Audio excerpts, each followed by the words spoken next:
من أسباب فشل المشاريع في المغرب وهو ظاهرة النسخ متفشية عندنا. يعني كوبي كولي هي الظاهرة المتفشية عندنا في المغرب. يعني خاصية الإبداع غير مفعلة، اوبسيون كرياتيفيتي نو اكتيفي. يعني كنتسناو واحد حتى كيعصر الدماغ ديالو وينزل واحد الفكرة على أرض الواقع ونديروه بحالو ونحاربوه. أكثر من ذلك يعني نحاربوه يا إما بخفض الأسعار، كاين اللي باقي مازال كيتسحاب ليه واش خفض الأسعار راه إبداع. الإبداع وهو شنو جبتي الجديد في السوق، شنو أنت كإضافة للسوق، هذا هو الإبداع. حنا إلا عقلتوا واحد المدة فاش بدات ديك تيلي بوتيك بدا واحد حل حدا الثاني حل حدا، يعني بدا واحد الناس بداو كيحلوا بواحد الشكل تصاعدي، فاش بداو كيسدوا بشكل يعني بالعكس. كذلك فاش بداو عاوتاني هادو اللي سيبر بدينا واحد حدا واحد بداو عاوتاني بداو كيسدوا الواحد تلو الاخر. يعني هذه من الاسباب ديال الفشل المشاريع. اكثر من ذلك كاين اللي مثلا واحد دار واحد المشروع الاخر غادي يجي يحط حداه ويمشي عند فورنيسور عندهم كيتقدى يزيد عليه في الثمن، ومن يكون حداه يخفض الثمن عليه. يعني فين هو الابداع هنا؟ ما كانش الابداع، وهذه من اسباب فشل المشاريع.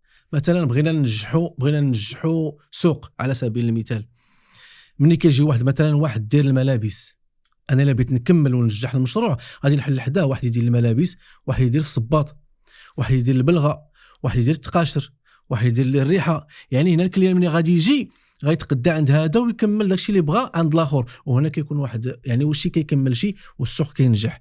ولكن ملي كيولي ديك كوبي كولي كيف قلت لكم ظاهره النسخ، اللي دار هذا يدير هذا ونبدا نقص عليه ونهرس فيه من هنا السوق كامل كيفشل والمدينه والاقتصاد ديال المدينه كلها كيتهرس.